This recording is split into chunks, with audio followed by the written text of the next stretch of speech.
Welcome to Monkey and Frank. My name is Doe and my body is Dom. And I feel like I'm losing my spirituality again. Everything comes in cycle. And I was talking to a soul sister of mine just saying that the astrology points to a time of fire or something like that. And it's a time where people are having a hard time and burning, I guess, what needs to be burned so that they can move forward. Well, I'm having a hard time. I'm having a hard time because I'm selling this house and change is scary to me. I am frustrated more and more with my wife, and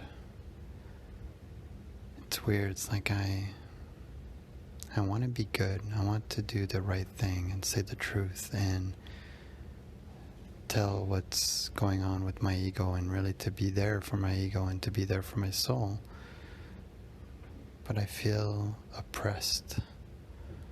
I feel like I can't do that or else I'm just going to hurt her. And at the same time, it's not honoring what I need to learn from her, my teacher, and what I need to learn from what Mother is showing me in my awareness. I make the decision to stay because I can see the love that I've got for her and for my children, and I can see that the issue is within me. The dark and the white, always struggling. And as well, I have to say that I have my connection with soul, with the divine, with source, they call it, is weak because of, I feel, the food that I'm eating and the idea that when it comes to spirituality, if you are learning something, and let's say you hear inside yourself, trust, everything's going to be all right, just trust. I have trouble with that because the last time I heard this message, I got scammed a lot of money online because I wanted to buy some 5-MeO-DMT for medicinal work. And yeah, I got scammed. But just before I got scammed, I remember meditating on it, on should I do it? That's a risk. I don't want to, even though it's not illegal in Canada, it's still a risk. I don't want to be in trouble, but I wanted the healing. I felt broken still because I had just quit cannabis and it was difficult.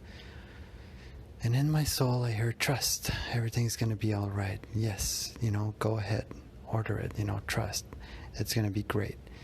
And then I order it, and then I get an email saying, hey, we got to, you got to pay us some more money because of this and this and that. And it sounded reasonable, but at the same time, I'm like, am I being scammed? And I wasn't sure. And again, I sat in meditation and I asked, she's like, trust. You will get your package. Go pay the money, trust. And it came from my soul. It was not like my inner monologue. So I paid the money, and then I realized I got scammed. I'm like, fuck. Like, why are you fucking with me? Mother or life? Like, why? Like, it really felt like it was coming from my soul. But now I realize that it's a lesson, right? I needed to feel this lesson in order to grow in some way inside my awareness.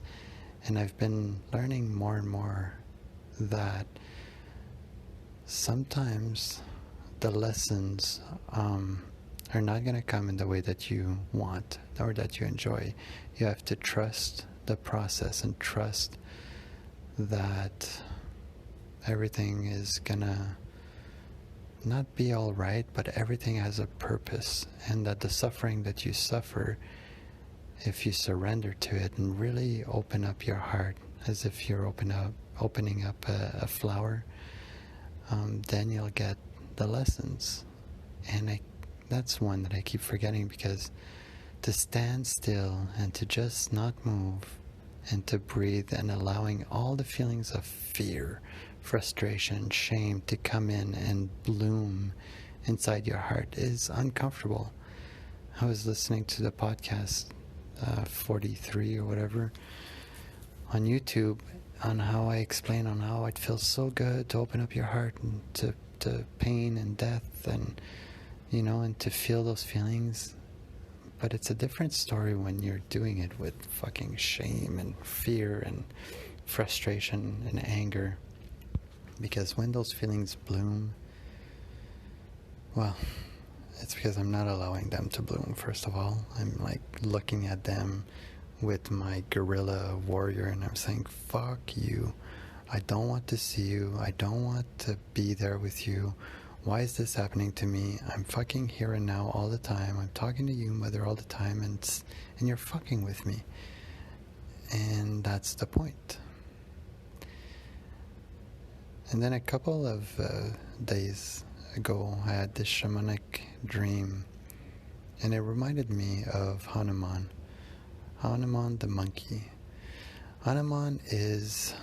I'm just going to say from my point of view, from what I feel in my spirit. I didn't read up much about him. Other than what I feel is that Hanuman prides himself to be the one soul that is the closest to God without merging with it. Now think about that just for a second. When you get a near-death experience and you feel the love and the embrace of love of God on the other side, which doesn't matter what your religion you are, supposedly when you have a near-death experience and you feel that love, often you don't want to come back. That's where you get the traumatic near-death experience, where the person comes back and is kind of like in a fucked up body and has to recover, and there's a lesson to be had there because God says it's not your time, you need to go back. And when you go back, it's such a painful process that often the body just forgets about it, and you get flashbacks and post-traumatic stress disorder and blah, blah, blah. Well, that, to be on the other side and to feel that love, most humans would just be, no, I want to be in your embrace, like forever, I'm done. But not Hanuman. Hanuman wants to be so close to God that he gets that feeling times a trillion, times a billion, trillion, billion. And still, he doesn't merge with God because he wants to continue honoring and loving God the most. Like, he's got such a love for God that he wants to be at his side forever in order to honor him. And that's hard. That's the hardest thing imaginable. Imagine you just wanting to be with God. You love him so much. You're so close to the light. You're like so fucking close. And if there's another soul that gets closer, he's like, nope, I'm Hanuman. I'm going to get closer and closer and closer. And still, Hanuman will come if you call upon him to help you grow in your spirituality. And while you're taking him away from God, he's still going to come with the purest of heart and the purest of love, because to be so close to God, you empower the value of God. And when he does come to help you, though, and that's why they call him the Monkey King, he's got a humor about it and kind of a sense of the way I see it is like frustration. If you are going to call upon him and you don't have honor in your heart and you're just in pure sadness, he's going to hit you with the stick and be like, wake up, and laugh about it and hit you with the purest of love and the purest of hearts. But still, he's going to fuck with you. He wants you to learn what he already knows and he wants to go back to God. He doesn't want to be there with you, you know. See, you just fucked with me with that noise. Thank you, Hanuman. You really got me flustered. And sorry for calling upon you. I love you so much. Go back to God. I got you. I just want to share your story with everybody. But anyways, since he's been in my heart, I've been noticing that every time I lose my awareness in life, like as I'm doing the dishes or I get caught up with my anger or whatever, and I've never been clumsy in my life, like ever. I'm going to hit my shoulder on the side of the wall or my hip, or I'm going to stub my toe, or I'm going to drop something, and I'm like, what's going on? And it's been happening for the last freaking 2 weeks or something like that. Ever since I did my cannabis ceremony with Chandan in the park where we called upon Shiva and Hanuman, he's been teaching me in the harshest way. Same with the when trust, everything's bye, and then when you get scammed, it's like, see, you don't need any medicine. I wanted you to feel like, this pain and this shame, because I wanted you to learn that you don't need any medicine to be with God or to be pure or to, talk to Mother or whatever your practices are. You don't need anything. Be sober. Be here and now. You don't need this anger. You don't need anything. Surrender to it. Let it flourish in your heart like a lotus flower and sit calmly. This is the time to do it. But then the paradox is so fucking strong. We're born to experience this human experience, and again, we are the only mammal, and maybe not the dolphins or the whales or whatever, but we are one of the only mammals that really has it down, where we can think about the past, think about the future. Most animals are in the present, like the present period. And us, we have the ability now to become self-aware so that we can think about the future, plan for a future, grow towards the future, and really, contemplate life and death and contemplate so many things. And inside that contemplation, it says, don't do that. Be here and now. Be like the animal that you were, 100 million years ago, before you had this big brain. And that's where you'll find all your answers. And I'm like, well, why the fuck? It's so funny, the paradoxical aspect of, I'm going to give you the ability to think in the future, to contemplate your death. And spirituality is going to teach you to be here and now. And that's the only place where you can really, truly learn and grow your soul. The rest is just here to fuck with you, in a way, for you to have the human experience of feeling joy, shame, laughter, and all these emotions that we feel when we experience. And even the ones that are like anger, so necessary for you to learn. But are you able to be angry and still be here and now? Are you able to be angry and sit still and let that anger really flourish in your heart so that you can see the magic of what's behind it? Well, fuck. Easier said than done. And then the idea that you're always accumulating trauma no matter what you're doing, unless you are here and now and think of Mother and do practices to surrender, like give up all your clothing, give up all your money, and just go and beg for food, and that's the true path. And it's like, and this is no religion. It's not like a religion is teaching me this. It's the psychedelics, the mushroom, the ayahuasca. When I'm here and now and I meditate, I can feel not the right and wrong, but the lessons that are coming through. They call it downloads. I hear people sometimes like, oh, I'm getting downloads after a mushroom trip, or even after breath work, and oh, I'm getting this download of knowledge. And everybody's downloads are similar and the same. Surrender. Love is the ultimate thing. Love is the base feeling for all the feelings. Why are you angry? Because you love. Why are you sad? Because you're love.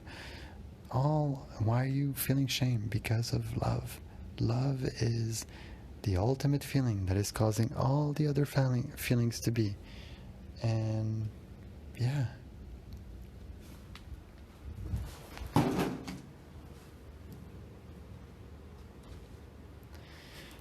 just got angry at my cat because he was biting one of my plants that I'm growing.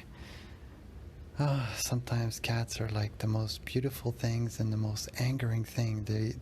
They're so full of love that you can pet them forever and they're going to give you this purring vibration that just fucking cleanses everything. And then they're going to go turn around and kill your favorite plants or your hamster or whatever, another animal. It's such a contradictory animal. It drives me nuts, and the paradox is real, man.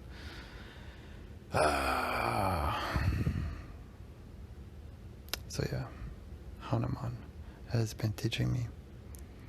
And selling this house has been frustrating because I had to take down my ceremony wall and my altar. And again, the teaching of you don't need that. Here and now, close your eyes, take a deep breath. You got this, Dom. You got this, Doe. My dreams have been cool, though, I have to admit. The dream of when I was at war keeps coming back. I don't even know if I talked about it, but I'm going to share it again.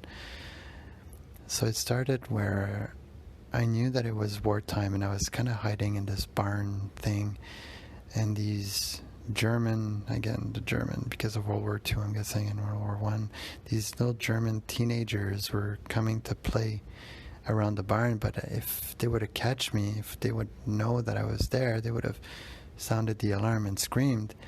So one got into the barn, and I had this knife, and I shoved it like under his throat, up to his brain, and he died. And I remember feeling not sadness for that kid's death, but like almost a sense of honor, like I needed to do this. And it's not like I was doing it out of fear as well. It was like a necessity. If that kid screamed, I am fucked. Then the second kid comes in, I kill him. And then the third kid comes in, I kill him. And then the fourth one, I shove the knife at the spot, and for whatever reason, he doesn't die. And he looks at me, is like, I can still scream if I wanted to. And I didn't know what to say or do, and he just started to scream, and I just watched it. And it was weird, like the idea that I had the sensation of like his soul was screaming, as if even though I killed him, his soul was upset that I had killed him, because maybe there would have been another way if I would have had faith or something. I don't know. And then the dream switched where I'm inside that house where the kids lived, and I must have killed everybody there, the parents and everything, because now it's me and my group was there, and we were kind of going through the kitchen and kind of having a feast and being joyous at the idea that finally we can eat a meal, anything, because we hadn't had food for weeks or months. Like it felt like finally, we're eating. And I had my little daughter with me. She was 1 or 2. She was so young. Young, 1, I would say. And I was giving her food and everything. And then we hear the sound of war coming closer. And we look in the window, and the German army is advancing. There was like a big ocean thing. And they were coming in by boats. And then the tanks were coming out. And we knew we had to get the fuck out of there. So then I grab my daughter in my arm, and we go on the roof, but I'm on the second floor, and I get to the edge of the roof, and it's fucking high. I can't jump, and I get this sense of fear of heights. Often in my dreams, when I get to heights, I always get scared because I've always had the feeling of falling and dying. I don't know if it was from a previous life or it's a fear that I've always had within me, and I get this fear again showing up in my awareness. But now I've got my daughter in my arm, and honor kind of comes up, and I need to do something. So I turn around and I look, and there's 2 walls that are close together, like I would say like 2-3 feet apart. And I'm like, if I can kind of push myself against these 2 walls, I'll be able to slow down my fall so that we can both survive. And anyways, I do it with honor. I don't even question it. But I'm still very much afraid of this height thing. And boom, I'm on the first floor now, roof.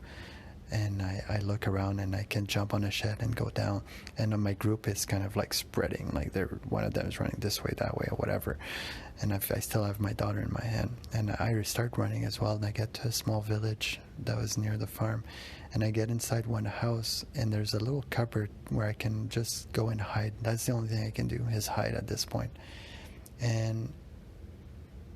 And I go inside the cupboard, but it's not a good hiding spot. I can totally tell. Like, if anybody walks in the house, they'll be able to see me, but I'm running out of time. They're right fucking there. And there's a woman that comes in. I'm like, hey, there's no more spot. Like, one person per house. Come on, please get out. I need to protect my daughter. And she leaves. And I'm inside this little cupboard that's super not, like, it doesn't cover. And there's two English guys that come in, and they're talking nonchalantly, and they're all chill, and they start talking about, like, oh yeah, the Germans they're here, and it's not a problem, and you know, for anybody who's hiding, it's all good, just come out, you know, everything's relaxed, you know. And I got the sense that they were talking to me, and I knew that they were talking to me, even though they were not looking at me. It was kind of a way to disarm me so that I didn't panic or anything. So I got out of my hiding place, and I'm like, hey, the Germans are right here, aren't you guys scared? And they're like, no, they're friendly, don't worry about it. And they really make me at ease, and they sit down, they have a smoke, and I'm still with my daughter, and I'm confused, like, who the fuck are these two guys? And the German, why are they not killing everybody that had been running away? Because we were civilians, I guess, right? So I get out of the house and I look, and the Germans are everywhere inside the village, and they're just setting shop, you know, like putting their guns down, sitting, having a lunch or whatever. And I go back in, and I'm like, wait, so what the plan was is basically the Germans had people like us, you know, English speak, and would go first in the village to disarm everybody, to say, like, it's okay, don't fight back, relax, because they wanted us to assimilate, but they were doing it in a very gentle way, in a very humane, trusting way, where they didn't want to hurt us. They just wanted us to be part of the German people, you know, now to assimilate us, and if you were a man, to maybe go to war or provide, or, you know, start working for the German army. And when I realized that, I was like, huh. And in my dream, that was fucked up too, because that was such a twist. Like, I never expected that, like, because I thought they were coming to kill me. And in my previous dreams, the nights before, I had many dreams where the bad guy is chasing me. So I thought it was another, you know, the bad guys are chasing me and I need to run. But now I've got my daughter with me, and it's more complicated. And so anyways, the English guys just, they talk to each other, and they leave, and I'm still inside the house, and there's two German officers now that comes in, and they sit down, they're talking German, and they take out food, and they offer me some, and I remember saying, like, oh, my daughter, like, do you have yogurt or something, kind of more milky-esque? And yeah, sure enough, they have yogurt, and I'm like, am I gonna have to join the war with you guys? And they're like, yes, but don't worry, you know, your daughter is going to be taken care of. You can. And I kind of had the idea that I knew I was going to bring her, but I'm going to have to separate from her. And it was the hardest thing to imagine, but because of me seeing that they were not such bad people and that they had good intention, I was submitting to the idea of, like, okay, my daughter is going to be in good hand. I have to do this for survival. I have to do it for her so that I can go to war, whatever, and then come back and be a father. Like, nothing else matters. The details of my feelings don't matter. The greater picture does. And that was the human connection that I had with her. And when I woke up, it was confusing. Like, holy shit, that was a complex dream. First, I killed those people, like the kids. Now, and I had this feeling of not shame, but like it was violent. And the first thought that came to me is like, oh yeah, I watch violent shit on TV.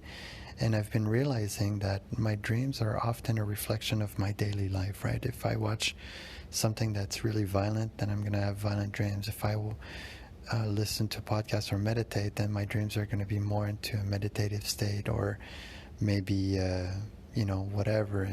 if I'm afraid of X, Y, and Z, then I'm going to be running away, in my dreams of bad people, the darkness, or whatever.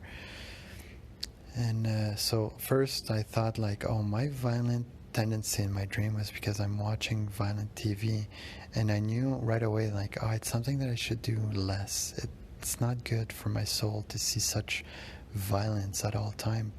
But then the other thought came in, and that was like kind of the Hanuman thought. It's like, well, what if you watched it so that you can have this dream that was so eye-opening, so that you could grow your soul? So relax, have your human experience. If that night you don't feel like fucking meditating and you want to just watch TV, do it. Chill, relax, surrender. And I'm like, God damn, it's so confusing, this spiritual stuff in life. And like, I don't know where to throw myself. Should I not watch TV? Should I eat well? Am I eating junk food in order to feel pain, to grow? And again. And same with this house thing, change, surrender. It feels crazy. And if you're listening, Mother, I would love to have, again, some more shamanic dreams, I call them, tonight, or any type of experience that would allow me to continue this work that I'm doing for you and for God and for Hanuman and Shiva, you name it, man. I want to continue showing honor. I've been showing a lot of dishonor lately, and I feel shame about it. I'm not honoring my feelings, and again, I'm hard on myself. Fucking, I'm so hard on myself. I do the work, and still, I find it like it's not enough. I want to do more. Every moment should count. I feel lazy. And I had such a migraine yesterday and today. Oh my God. I never had such a bad headache in my life. I had to go lay down. It was crazy. And when I'm feeling this amount of pain, especially in the head, the anger just came out like hardcore. And I apologize for that. But better than that, I should meditate on it and look at those feelings and allow them to bloom in my heart. Maybe next time when they show up, but not today. I didn't do a good job today. I love you guys with all my heart. Thank you for listening. This is such a learning experience, and talking to you guys on this podcast is really helping. I had to push myself to start, but now that I'm talking, it's like verbal diarrhea. I can't get enough of this type of vocalizing my shame, anger, and love, and spiritual, etc., etc. Monkey and Frank for life. Monkey and Frank.